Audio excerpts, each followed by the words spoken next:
Ma'am मैं दरभंगा से हूँ। मैं गे हूँ या बाइसेक्सुअल हूँ मुझे पता नहीं है, लेकिन मुझे ये पता है कि 3 महीनों में मेरी मैरिज फिक्स है।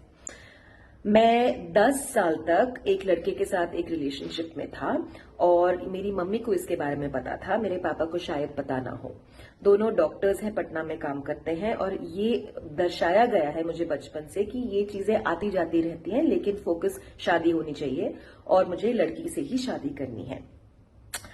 मेरी 3 महीने में जो मैरिज फिक्स है, आप बताइए मैं क्या करूं, मैं शादी करूं या ना करूं। सोशल मीडिया पे सेक्स पॉजिटिविटी की बहुत सारी टिप्पणियां मैं सुन चुका हूं, लेकिन मुझे कोई भी आंसर नहीं मिला कि मैं क्या करूं। Please help me. I know you are close to these replies, but I really need to understand what I should do with my own life. Thank you ma'am. जिनको नहीं पता है, दरभंगा बिहार में एक सिटी का नाम है, पटना भी बिहार में एक सिटी का नाम है।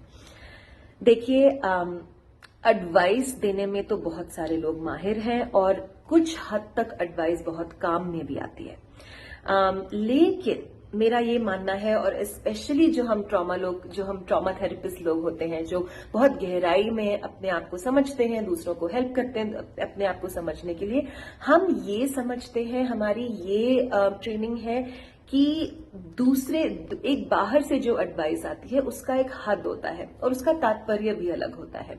मैं आपको बोल सकती हूँ शादी कर लो या शादी ना करो या सोचो। मैं आपको बहुत सारी शॉर्ट टर्म सोल्यूशंस दे सकती हूँ, लेकिन क्या इसका जो इम्पैक्ट है, इस डिसीजन का जो इम्पैक्ट है, जो उसको आपको जीना है अपनी पूरी जिंदगी और उस औरत को भी जीनी है उसकी पूरी जिंदगी, क्या एडवाइस उसका हल है? अगर मैं कुछ बोलूंगी, क्या वो इस रिलेशनशिप को आगे बढ़ाएगा या इस रिलेशनशिप को तोड़ेगा? और क्या वो आपको एक हेल्दी जीवन की ओर थोड़ा सा गाइड करेगा?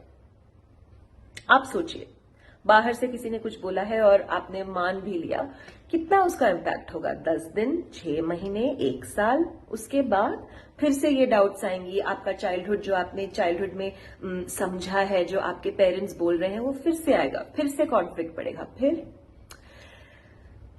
इसलिए एक तो आपकी करेज की मुझे बहुत दाद देनी पड़ेगी। बहुत सारे लोग इसके बारे में अपने ट्रुथ को बिल्कुल रिप्रेस कर लेते हैं और उसको टच भी नहीं करते। उनको पता होता है कि मेरे अंदर ये कॉन्फ्लिक्ट है, लेकिन मुझे जाना ही नहीं है इसमें, तो मैं बंद कर देता हूं और मैं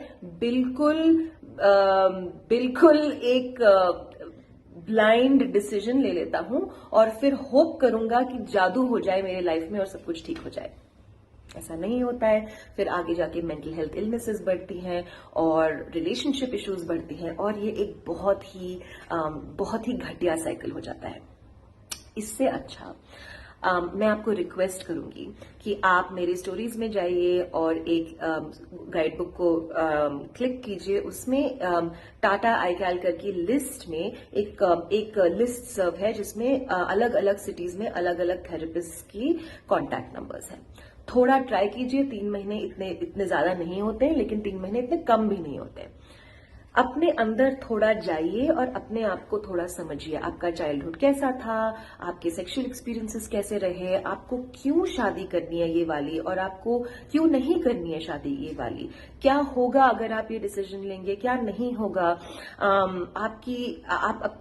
आपकी फैमिली की मेंटल हेल्थ कैसी है, क्या आप इस इनर कॉन्फ्लिक्ट के साथ जी सकते हैं। ये सब बाहर से नहीं आ सकता। ये एक अंदरूनी काम होता है और जिसका तात्पर्य ही बहुत अलग होता है, जिसका इम्पैक्ट भी बहुत अलग होता है। So please choose a good therapist. पहली बार में ना मिला तो फिर से ट्राई कीजिए और थोड़ा काम कीजिए अपने ऊपर। किसी और की जिंदगी और अपने जिंदगी को स्टेक पर डालने से पहले थोड़ा सोचिए इसके बारे में। I wish you all the best. I don't believe in short-term advice. Sorry. Thank you.